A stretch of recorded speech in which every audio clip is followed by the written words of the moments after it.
Segundo pesquisa do IBGE de 2010, existem no Brasil cerca de 15% de pessoas com deficiência e muitas delas precisam de cuidados dos familiares durante a vida toda.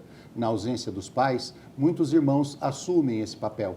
Para conversar sobre esse assunto, eu recebo hoje a Débora Goldsweig, idealizadora do projeto Irmãos, que é um espaço para a troca de experiência entre os irmãos de pessoas com deficiência intelectual. Seja bem-vinda. Obrigada, Roberto. Um prazer estar aqui. Você disse que são todas as deficiências, não é só. Eu falei deficiência intelectual, mas é todas. São todas as deficiências. São todas. O projeto iniciou com foco na deficiência intelectual, mais propriamente na síndrome de Down, e hoje o foco é em irmãos de pessoas com todos os tipos de deficiência. Como que surgiu esse projeto? É por causa do seu irmão? Como é que você se dá com ele? Sim, cuidado com certeza. Total? Foi por conta, né, de eu ter o irmão que tem síndrome de Down, hoje com 28 anos, o Davi. Surgiu em 2015, numa tarde de domingo, assim, meio revoltada, né? Ele estava numa fase, assim, da adolescência. E a gente tem 5 anos de diferença, né? Então, na época, acho que eu estava com 20 e poucos por aí. E aí, ele estava invadindo muito meu espaço, né? Assim, estava uma crise de identidade, acho que dos dois lados. E aí surgiu num lapso de falar assim, não, se eu estou sentindo tudo isso, eu acho que mais irmãos devem sentir. Então, fui lá, pedi os contatos da minha mãe dos grupos que meu irmão frequentava e entrei em contato com esses irmãos dos grupos. E aí começou, foram várias reuniões na casa de um, na casa de outro, e as necessidades foram se ampliando, né? E por isso que foi ampliando também o tipo de atendimento para qualquer deficiência. Na verdade, o foco do Projeto Irmãos não é na pessoa com deficiência, e sim nos irmãos, né, sem deficiência. E aí a gente tem esse trabalho, esse olhar, né, interno de cuidado de nós, que é muito difícil falar de nós mesmos, né, para depois envolver a família e, consequentemente, a sociedade como um todo.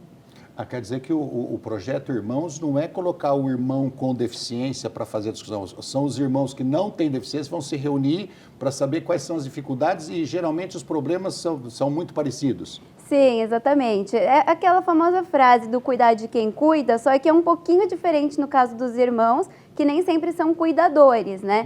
Pode ser que mais pra frente eles assumam esse papel ou assumam, assim, antecipadamente, o que acontece muito do deslocamento, né, de papéis. Então, assumir o papel de ir mãe ou de ir pai, o que não é muito produtivo, foi o que aconteceu comigo, inclusive, né? E eu fui perceber depois de alguns anos aí de terapia. Mas a ideia é justamente você se entender o que acontece, né?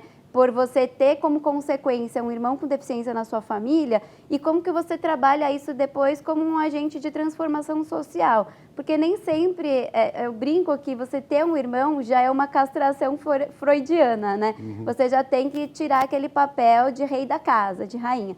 Então, além disso, como os cuidados são excessivos para a pessoa com deficiência, provoca muitos sentimentos, rejeição, insegurança, muitas vezes raiva, coisas que muitas vezes não são faladas. E aí, lá pra frente, né, 10, 15 anos depois vão aparecer.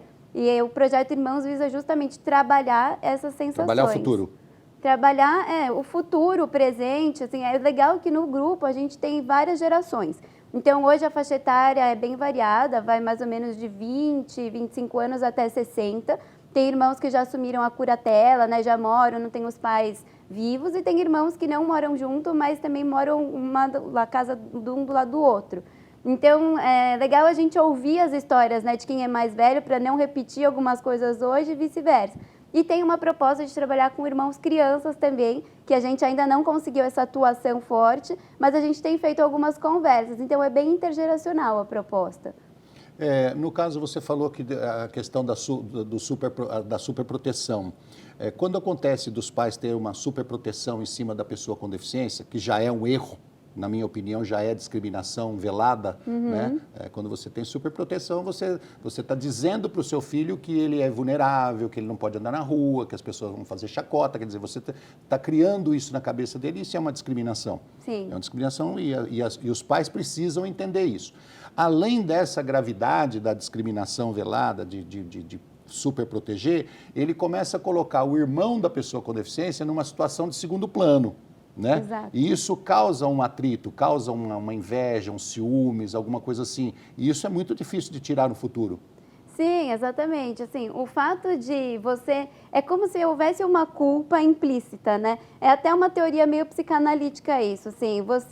A pessoa com deficiência, ela também carrega uma culpa, porque independente da deficiência dela, ela sabe que as atenções estão mais voltadas para ela. E ao contrário também, o outro irmão muitas vezes pode querer até ter deficiência para receber essa atenção de volta. Sim. Já aconteceu de querer que morra, né? Então, assim, existe uma culpa ali inerente, que é a mesma culpa que une esses dois, que até tem um conceito de fratria, né, que é uma coisa assim de irmandade que vai além da relação consanguínea e é uma relação até de sociedade mesmo, que acaba aproximando. Mas nessa coisa do capacitismo, né, existe sim, e essa superproteção acaba atrapalhando a relação, porque muitas vezes os pais não deixam os irmãos conviverem entre eles.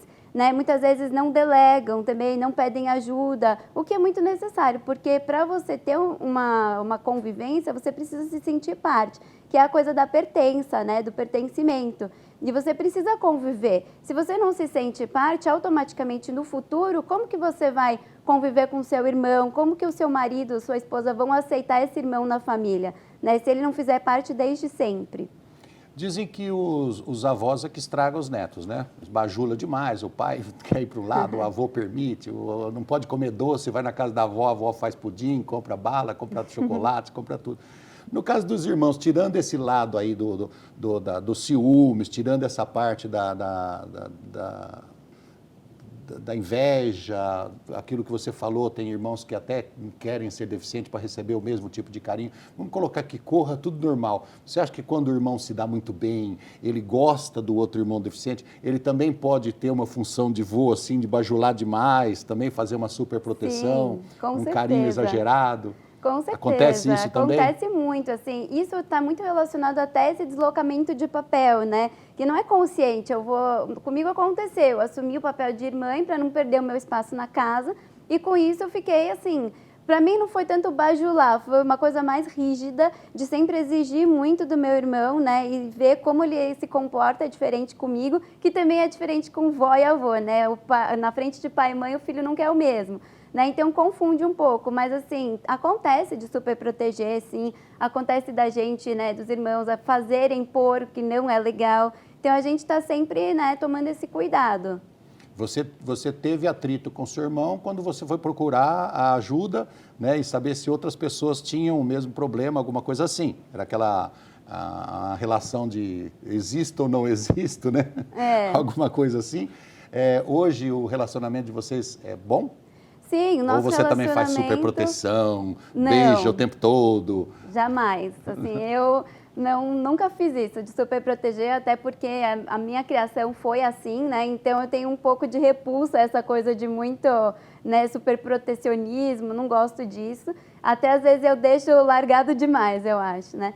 Mas a gente sempre teve uma relação muito boa, assim, nunca foi um problema. Acho que o problema foi justamente essa cobrança excessiva, que é o que eu tento resgatar até hoje, a relação fraterna, suave, de amizade, assim, né? A gente sempre se deu muito bem, mas eu acho que o auge, assim, do conflito foi justamente nessa crise identitária dele, na questão da adolescência, e nessa coisa dos pais entenderem qual era o espaço de cada um.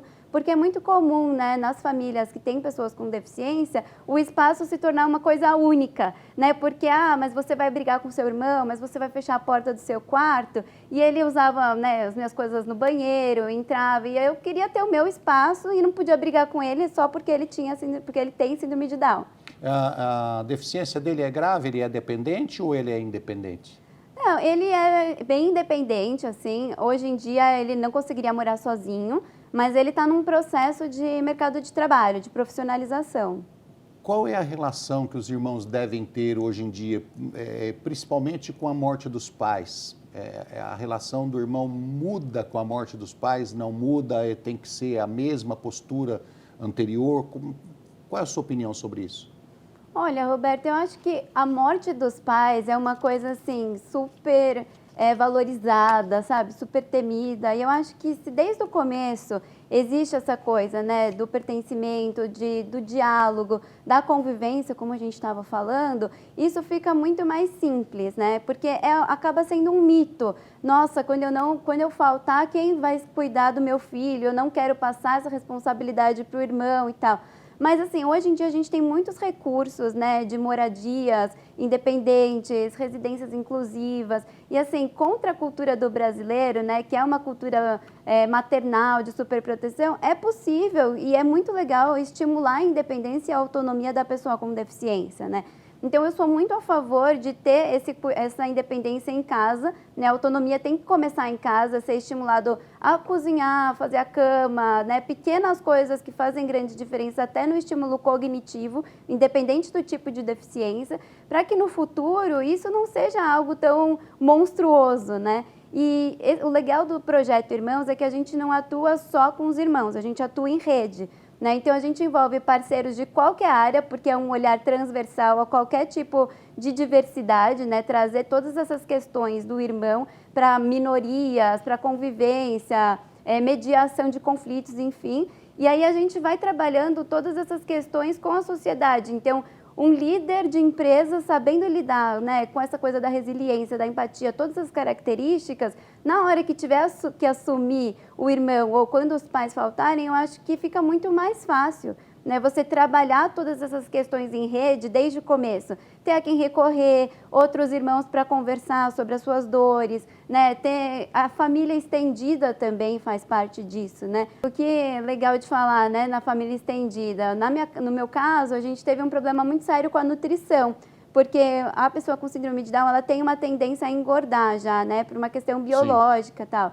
E não é só o fato físico, né? Assim, influencia muito no desenvolvimento cognitivo mesmo, né? E como ele estava respondendo, estava lento o raciocínio, enfim.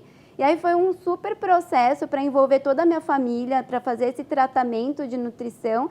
E na hora que chegava nas festas de família, tinha lá um monte de oferta. E aí falar de nutrição é super complexo, né? Independente se tem deficiência ou não.